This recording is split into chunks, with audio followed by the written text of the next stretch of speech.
अक्सर हम सोचते हैं कि किसी का मुस्तकबिल सिर्फ उसकी मेहनत या कुव्वत इरादी से बनता है, लेकिन क्या वाकई ऐसा है? दरअसल एक बहुत ही ताकतवर, अक्सर नजर ना आने वाली कुव्वत है जो खामोशी से हमारी जिंदगी की सिमत तय कर रही होती है। तो आइए आज इस पोशीदा कुव्वत के पीछे का राज जानते हैं। तो फिर वो कौन सी एक चीज़ है जो किसी के भी मुस्तकबिल पर सबसे गहरा और सबसे फैसला कुन असर डालती है? उसका जवाब शायद आपको हैरान कर दे, लेकिन इसे समझना लिटरली सब कुछ बदल सकता है। जवाब बहुत सीधा साधा है, माहौल। जी हाँ, वही माहौल जिसमें हम हर रोज सांस लेते हैं, जिसमें हम जीते हैं, वही हमारे आने वाले कल का सबसे बड़ा मेहमान है। लेकिन जब हम माहौल की बात करते हैं तो उसका असल मतलब क्या है? और भई उसमें इतनी ताकत आती कहाँ से है?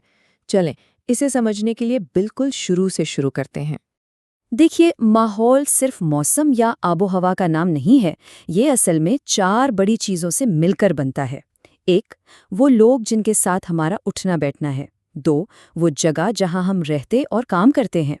3, वो मवाद यानी वो कंटेंट जो हम देखते, सुनते और पढ़ते हैं।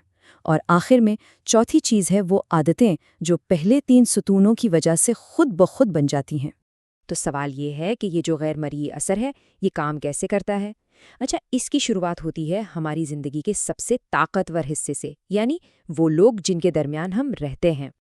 ये एक बहुत गहरी हकीकत है। इसका मतलब ये है कि हमारी सोच, हमारी एनर्जी, यहाँ तक कि हमारी कामयाबी के बारे में हमारे ख़यालात भी लाशऊरी तौर पर उन लोगों से शक्ल इख्तियार करते हैं जिनके साथ हम सबसे ज़्यादा वक्त गुजारते हैं। कभी गौर किया इस बात पर? और ये फर्क बिल्कुल साफ नजर आता है। जब कोई मनफी लोगों में घिरा होता है ना, तो उसकी अपनी एनर्जी भी डाउन हो जाती है और सुस्ती गालिब आ जाती है। इसके बिल्कुल बरक्स, जब आप मुस्बत और कामयाब लोगों के साथ होते हैं तो आप खुद ब खुद सीखने और आगे बढ़ने के लिए मोटिवेटेड रहते हैं। हमारे ख़यालात अचानक से कहीं से नहीं आ जाते। ज़हन को ना एक बाग की तरह समझें। जो कुछ हम रोज़ देखते, सुनते और महसूस करते हैं, वो इस बाग में बोए जाने वाले बीज हैं। और हमारे माहौल के यही इनपुट्स फैसला करते हैं कि हमारे ज़हन के बाग में आखिर उगेगा क्या। इस फ़र्क को देखें। अगर वक्त फजूल मवाद या मनफी खबरों पर खर्च होता है तो ज़हन बोझल और भटका हुआ महसूस करता है। दूसरी तरफ जब फोकस किताबों या कुछ नया सीखने पर हो तो वही सोच तेज और ताकतवर हो जाती है।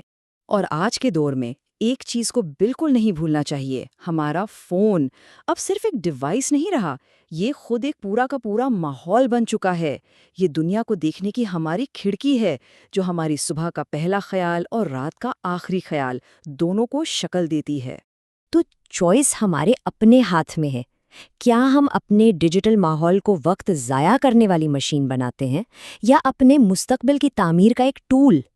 जवाब हमारे फॉलो बटन और उस मवाद में छुपा है जिसे हम रोज़ाना देखने का इंतखाब करते हैं। और बात सिर्फ डिजिटल माहौल की नहीं, हमारा फिजिकल माहौल भी इतना ही ज़रूरी है। ये सुनने में शायद मामूली लगे, लेकिन एक बिखरा हुआ और बेतरतीब कमरा वाकई एक मुंतशिर जहन की अक्कासी करता है, जो हमारी तवज्जो को कमज़ोर करता है, जबकि एक साफ सुथरी जगह ज़हनी सुकून देती है और प्रोडक्टिविटी बढ़ाती है। तो जो सबसे अहम नुक्ता निकलता है वो ये है, हमारी रोज़मर्रा की आदतें अक्सर हमारी विल पावर का नतीजा नहीं होती, बल्कि हमारे माहौल का एक ऑटोमेटिक रिएक्शन होती हैं। अगर माहौल मेहनत की हौसला अफजाई करता है तो हम मेहनत करेंगे, अगर माहौल सुस्ती को फ़रोग देता है तो हम सुस्त हो जाएंगे। ये उतना ही सादा है। ओके, तो अब जब हमने मसले को समझ लिया है तो आइए हल की तरफ चलते हैं। और अच्छी खबर ये है कि हम मजबूर नहीं हैं। हम अपने माहौल के आर्किटेक्ट यानी मैमार खुद बन सकते हैं। ये एक ऐसा अमल है जिसे हम पूरी नीयत से डिज़ाइन कर सकते हैं। तो शुरुआत कहाँ से की जाए? ये 3 आसान से स्टेप्स हैं। बेहतर लोगों से जुड़ें, बेहतर मवाद इस्तेमाल करें और बेहतर आदतें अपनाएं। और याद रखें, सब कुछ एक साथ बदलने की ज़रूरत नहीं है। बस कहीं से एक छोटी सी तब्दीली से आगाज़ करें।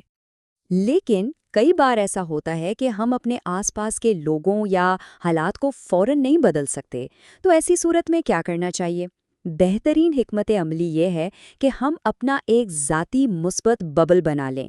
किताबें पढ़कर, मुफीद वीडियोस देखकर और अपने मकासद पर फोकस करके हम कहीं भी हों एक मजबूत ज़हनी किला तामीर कर सकते हैं। اس سب کا ایک ہی مقصد ہے، اپنی انرجی کو پروٹیکٹ کرنا، اسے ایک قیمتی خزانے کی طرح محفوظ رکھنا۔ اس کا مطلب ہے منفی گفتگو، زہریلے لوگوں اور وقت ضائع کرنے والی چیزوں سے شعوری طور پر بچنا۔ یہ بات ہمیشہ یاد رکھیں، انسان کا مائنڈ سیٹ ہی اس کا سب سے بڑا اثاثہ ہے۔